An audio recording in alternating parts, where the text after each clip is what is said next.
नमस्ते प्रणाम। हम मंजू वर्मा, जिला अम्बेडकर नगर टांडा से स्वागत बा मंजू लोकगीत 123 के चैनल पे। आप लोगन के बीच बहुत दर्द भरा एक विधवा के ऊपर दर्द भरा सोहर गीत लेके आ है और ये गीत का लिखे हैं सिंगर माही भारती। तो आप लोगन वह बहन के चैनल पे जरूर एक गाना सुने जाइए हैं। अच्छा लगी वीडियो शेयर करिए, लाइक करिए, कमेंट बताइए। और बाकी हमरे में आप लोगन सुनिए हमरे सबके मुँह पे एक विधवा जिससे वह मेहरारू के कि मतलब एक मेहरारू है तो ओकर मर्द मर गई बा और लड़किया बच्चा क्यों ना बा, तो मेहरारू बेचारी कहाँ जाई।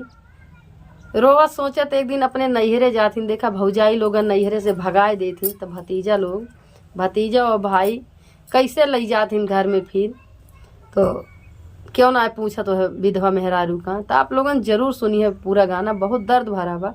अच्छा लगे वीडियो शेयर करिए, लाइक करिए, कमेंट बताइए गाना कैसन हो। ज़्यादा से ज़्यादा शेयर करिए मंजू लोकगीत 123 की चैनल का।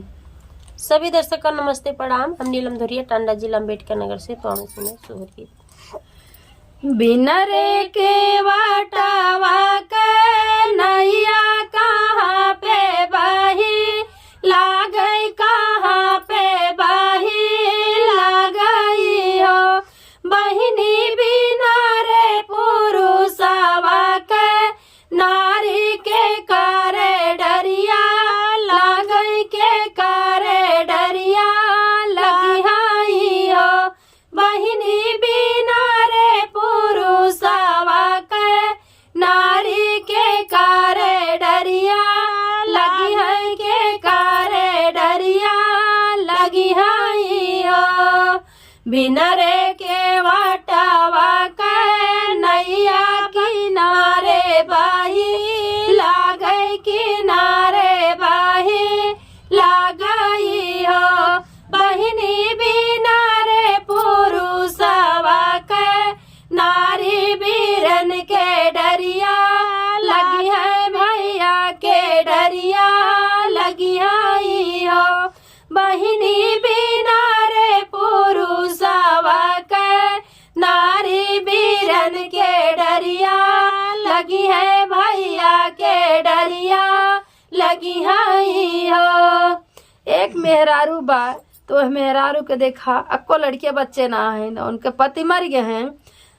तो वही पे ही गाना आधारित बा कि एक मेहरारू मतलब बिना केवट के नाय, जैसे जौने नाई के क्यों ना खेवैया वो नाय बहत बहत कहाँ जाई।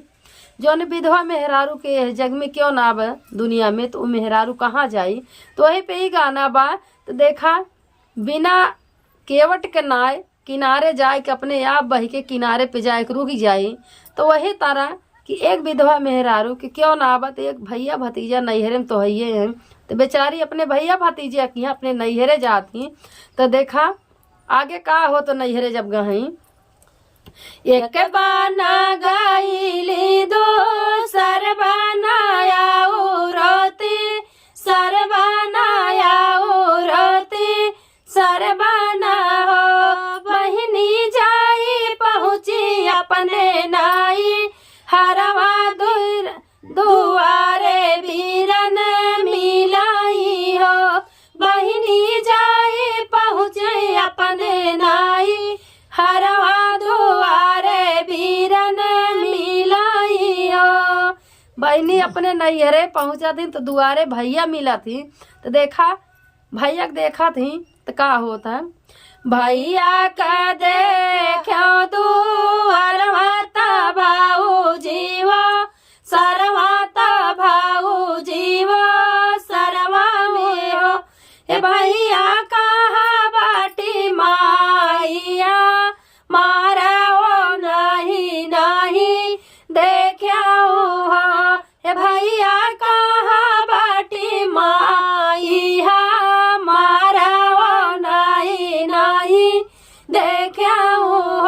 ए भैया काहे महलिया लागे सुना जो जियरा मोरा धड़काई हो। ये भैया काहे महलिया लागे सुना तो जियरा मोरा धड़काई हो।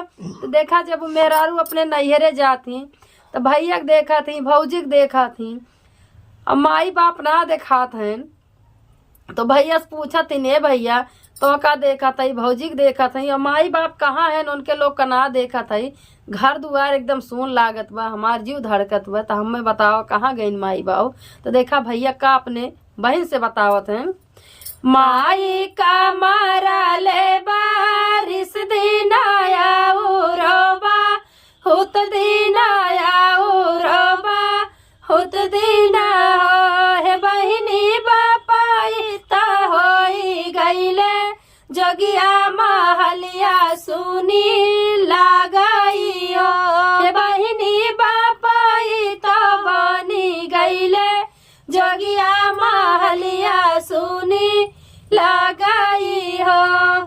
भैया बताओ था इन बहनी से कि ये बहनी माई तो मरे बहुत दिन हो गए, और बाऊ जौन है वो जोगी बन गए, घर छोड़ के चला गए, तो घर दुआर सुना हो गए एकदम।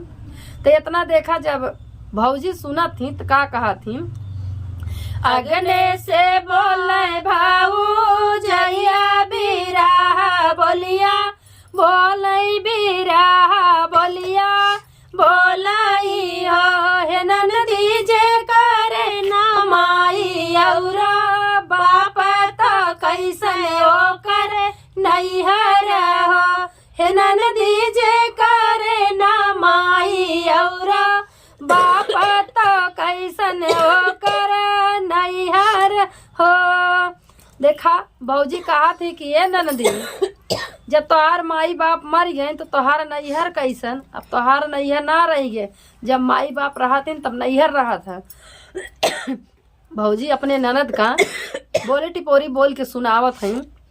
तो इतना जब देखा ननद सुनत थी तो का कहा थी, इतनी बचन सुनी ननदी ता सुसु की सुखी रोमई सुसु की सुखी रोमई हो, हे बहिनी से तनी का मोरसा सुरमाया के लय दिनवा, बीतई बया के लय जियरा बुझाई बा, हे बहिनी से तनी का मोरसा सुरमाया के लय दिनवा, आके लय दिनवा, बीतई बया के लय जियरा बुझाई बा।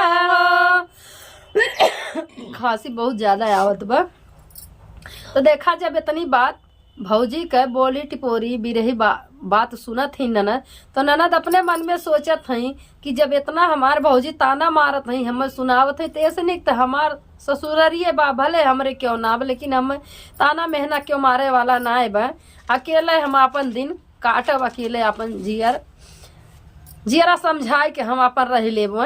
तो देखा ननद निकल जाती रोवत का अपने घरे जाती, रोवत निकरी ना नदिया तो पनियो नाही पावे, तो पनियो नाही पावाई हो, रोवत निकरी ना नदिया तो पनियो नाही पावे, तो पनियो नाही पावाई हो, हे बहिनी सन समाइया खराब के करे डरिया, लगबई के करे डरिया लगबई हो, हे बहिनी सन समाइया खराब के करे डरिया, लगबई के करे डरिया लगबई हो। देखा ननद जब भौजी की बात सुना थी तो रोवत के अपने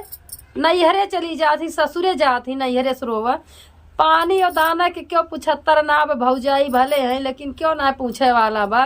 तो देखा घरे में से जब निकरत थी तो उनका भैया भतीजा निकरत थी, जब वो रोत के जात थी अपने घरे तो कैसे निकरत थी भैया भतीजा, घर में से निकरे बीरनवा ताया रोबा, तिजवा ताया रोबा, तिजवा हे बहिनी बैठा तू चानन पीढ़ैया पिया ठंडा पनिया हे बहिनी बैठा तू चानन पीढ़ैया पिया ठंडा पनिया भैया आज गिलास ना अब कटोरी में पानी पी जात बा।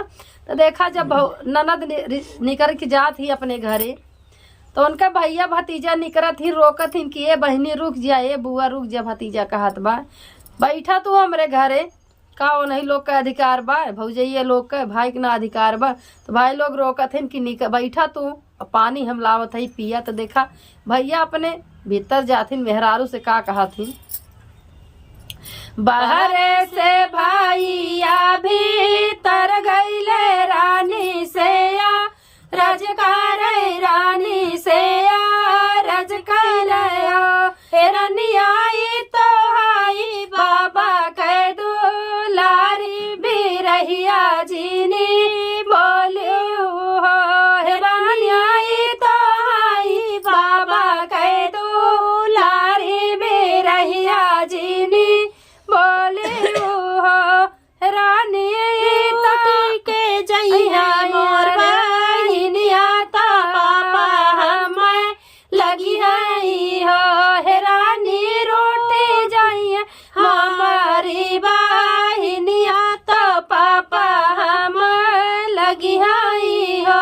रानी रोटी के जाइए मोर बहिनिया तो पापा हम लगी है हो, हे धानाए कही को की कहबा हिनिया तो हम कैसे बिसराई बहो, रनियाए कही को की कहबा हिनिया तो कैसे बिसराई बहो।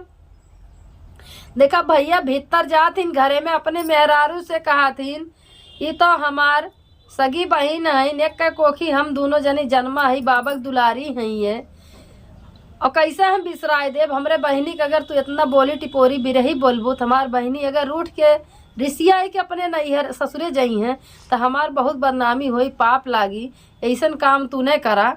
तो देखा जब धाना जाबू नाई हरवा बहुत खुशा हो बहुत खुशा हो भी हो। भैया समझावत है अपने मेहरारू, जब तू अपने नैहरे जात हो तो बहुत खुश होती हो, तो ऐसे हमार बहन अपने नैहरे यहाँ है। जब धाना जाबू नाई हरवा बहुत खुशा हो बहुत खुशा हो भी हो, हे धाना हमारे नमाई और बापा हम कैसे दुखा कहबाई हो, हे धाना हमारे नमाई और बापा हम कैसे दुखा कहबाई हो, हे धाना ये कही कोखी कहबा हिनिया तो कैसे बिसराई हो, हे धाना ये कही कोखी कहबा हिनिया तो कैसे बिसराई बहो। माहिली खेली सोहर गीतिया तो बाजिन तो विधवा कैदार दिया, तो विधवा कैदार दिया। माहिली खेली सोहर गीतिया तो विधवा कैदार दिया, तो विधवा कैदार दिया। हे बहिनी मांजुआ नीलम सोहर गाँव तो गाई के सुनावाई हो, हे बहिनी मांजुआ नीलम सोहर गाँव तो गाई के सुनावाई हो। धन्यवाद।